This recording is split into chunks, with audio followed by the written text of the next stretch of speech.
뜨는 밤 책 읽어주는 남자 리더 준원입니다.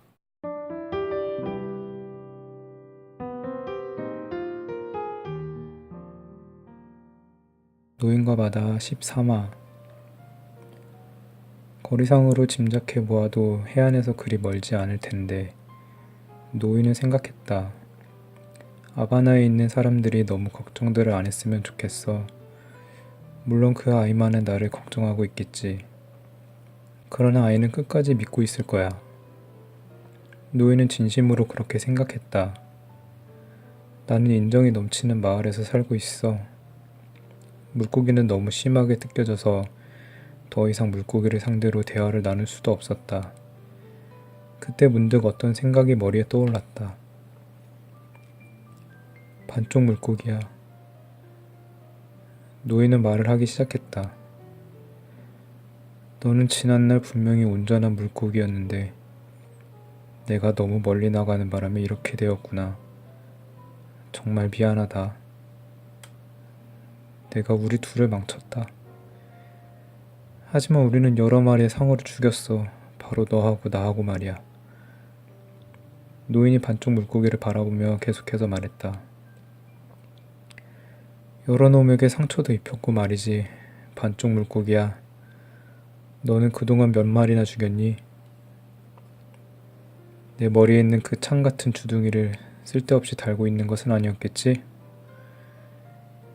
만약에 이 물고기가 지금도 자유롭게 바닷속을 헤엄쳐 다니고 있다면 상어를 어떻게 상대했을까? 노인은 물고기에 대해 이런 생각을 하는 것이 즐거웠다. 이럴 줄 알았으면 물고기의 창 같은 주둥이를 잘라 그것을 가지고 상어놈들과 싸웠으면 좋았을 텐데 하는 생각도 들었다.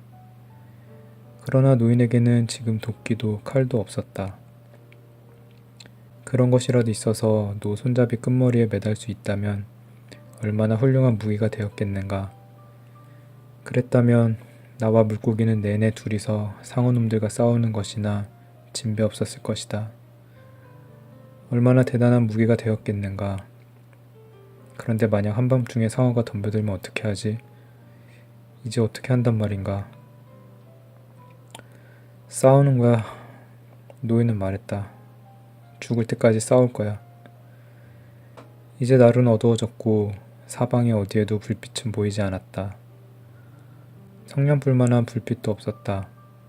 다만 바람이 불고 있는 것이 느껴질 뿐이었다. 바람은 꾸준히 배를 끌고 갔다. 노인은 자신이 혹시 이미 죽은 것이 아닌가 하는 생각마저 들었다. 노인은 두 손바닥을 마주 대보았다. 죽지 않았다. 단순히 두 손을 폈다 오므렸다만 해보아도 고통을 인식할 수 있었다. 이번에는 등을 배꼽물에 대보았다. 역시 자신은 죽지 않았음을 알 수 있었다. 양쪽 어깨가 그 사실을 말해주고 있었던 것이다. 물고기를 잡으면 외겠다고 약속한 기도문이 있었지. 노인은 생각했다. 하지만 지금은 너무 지쳐서 웰 수 없어. 부대를 찾아서 어깨를 덮는 것이 좋겠군. 그는 배꼽물에 누워서 키를 잡았다. 그리고 하늘이 밝아오기만을 기다렸다. 물고기는 아직 반이나 남아있어. 노인은 생각했다. 아마 앞쪽은 가지고 돌아갈 수 있을지도 몰라. 행운만 조금 따라주면 돼. 아니야. 불현듯 노인은 중얼거렸다. 내가 너무 멀리 나왔을 때 이미 너는 행운을 깨트린 거였어. 노인은 큰 소리를 치며 말했다. 어리석은 생각은 하지 마. 정신 차리고 키나 잡고 있어. 아직 운이 많이 남았는지도 모르니. 노인은 생각했다. 행운을 파는 곳이 있다면 지금 당장 좀 샀으면 좋겠군. 그렇지만 무엇으로 사지? 잃어버린 고기잡이용 작살과 부러진 칼, 그리고 못쓰게 된 이 두 손으로 도대체 무엇을 사올 수 있단 말인가? 혹시 살 수 있을지도 몰라. 노인은 말했다. 바다에서 허송세월하며 지낸 84일이란 값을 치르고 행운을 사려고 했어. 그리고 거의 살 뻔도 했잖아. 쓸데없는 생각은 하지 말자. 노인은 생각했다. 행운이란 여러 형태로 찾아오는데 누가 그것을 미리 알 수 있는가? 그렇지만 나는 행운이 어떤 형태로 오든지 그것을 좀 갖고 싶다. 그리고 행운이 요구하는 값을 치르겠어. 어서 환한 불빛이 보였으면 좋으련만 노인은 생각했다. 이봐 늙은이, 자네는 한꺼번에 너무 여러 가지를 바라는군. 그러나 내가 당장 바라는 것은 바로 그것이다. 노인은 좀 더 편한 자세로 키를 잡으려고 애썼다. 아픔을 느끼게 되자 노인은 자신이 죽지 않았다는 것을 확신했다. 밤 10시쯤 되자 도시의 불빛에서 반사된 빛이 보였다. 그러나 그 빛도 처음에는 달이 뜨기 전에 하늘이 약간 밝아진 것처럼 겨우 알아볼 정도였다. 그러더니 바람이 점점 강해지고 파도가 일었다. 마침내 대양 저 건너편에 불빛이 보였다. 그는 빛의 안쪽을 향해 키를 돌리며 이제 곧 물가에 닿게 되리라고 생각했다.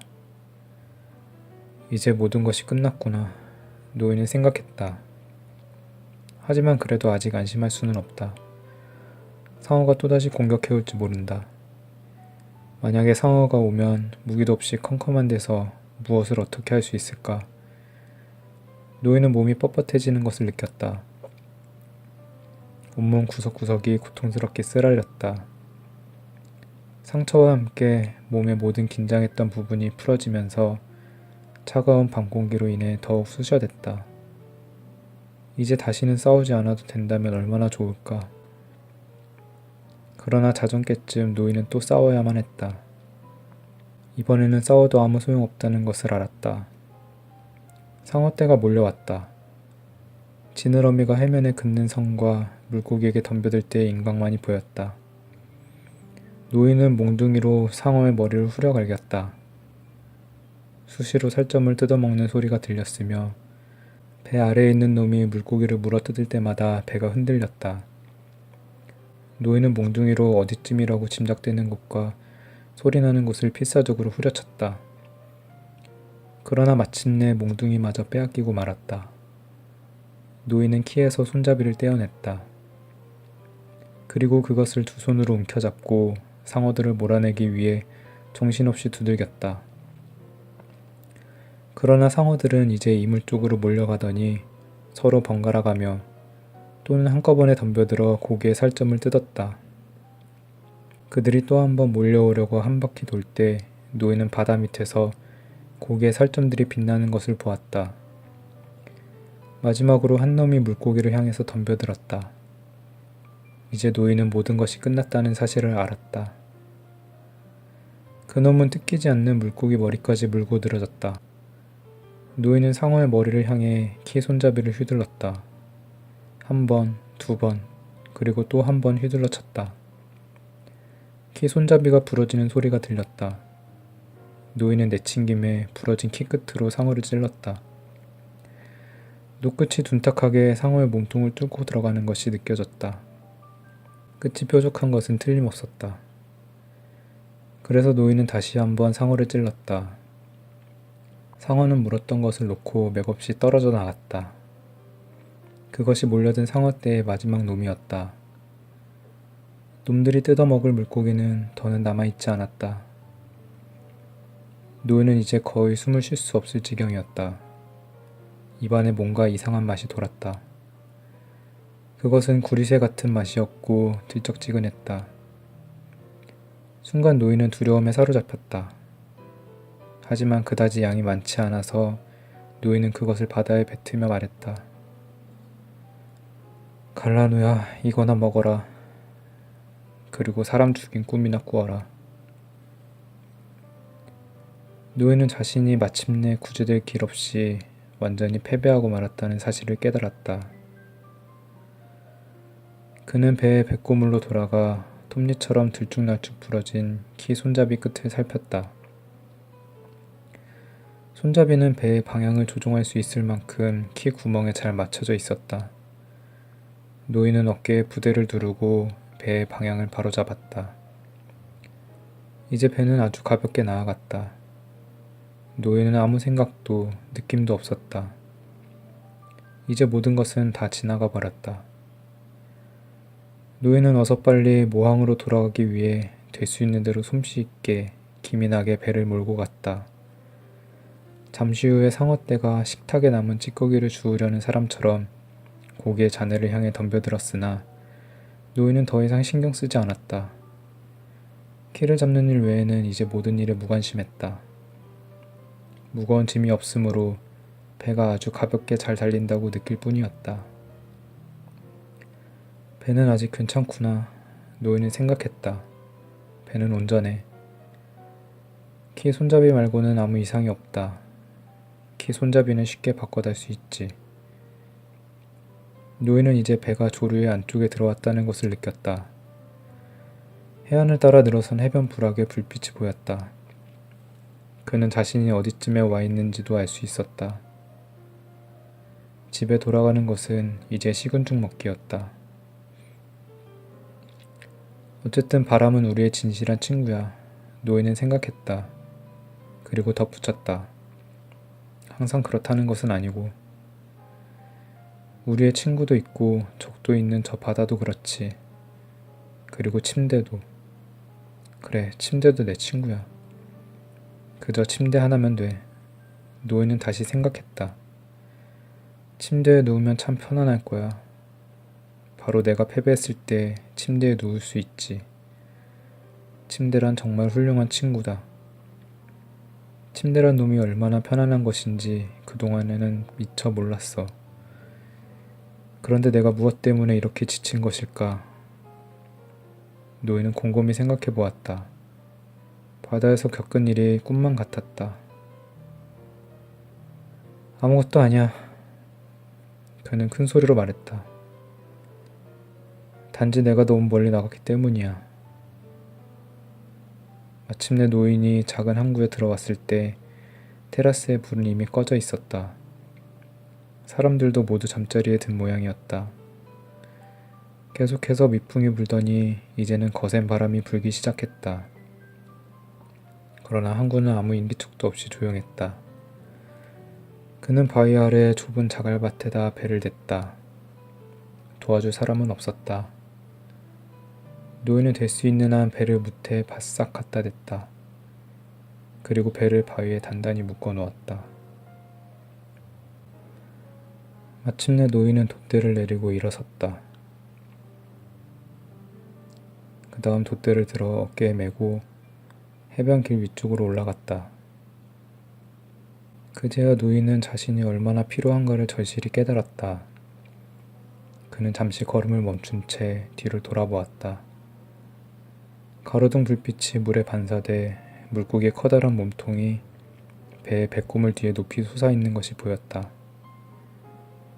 그것의 꼬리는 빳빳이 서 있었다. 희끄무레한 등뼈선과 뾰족하게 튀어나온 주둥이가 달린 검은 머리통, 그 사이는 앙상하게 텅 비어있는 것이 보였다. 그는 다시 언덕길을 올라가기 시작했다. 언덕 꼭대기에 이르렀을 때 그는 그만 힘없이 넘어져서 돛대를 어깨에 맨 채 그대로 잠시 누워 있었다. 그리고 일어나려고 애를 썼지만 너무 힘이 들어서 가까스로 돛대를 어깨에 메고 앉은 채 망연히 길 쪽을 바라보았다. 마침 고양이 한 마리가 볼일을 보기 위해 저 멀리 길을 건너가고 있었다. 노인은 고양이를 물끄러미 바라보았다. 그러고는 다시 마냥 길 쪽을 바라볼 뿐이었다.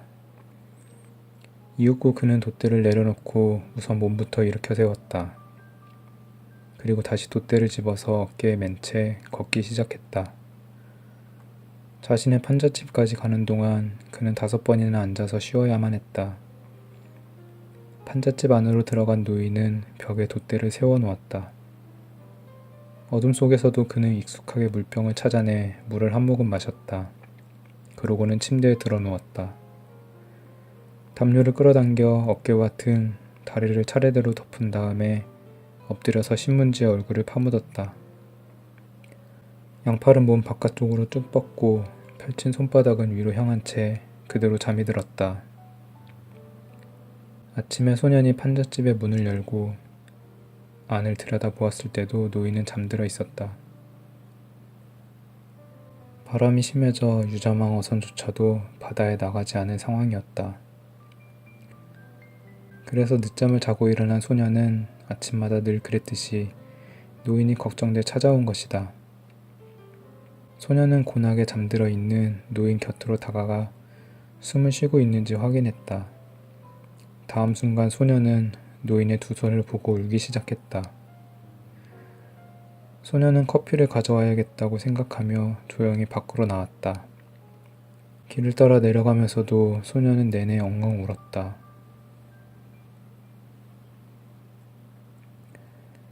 노인과 바다 13화를 읽어드렸습니다.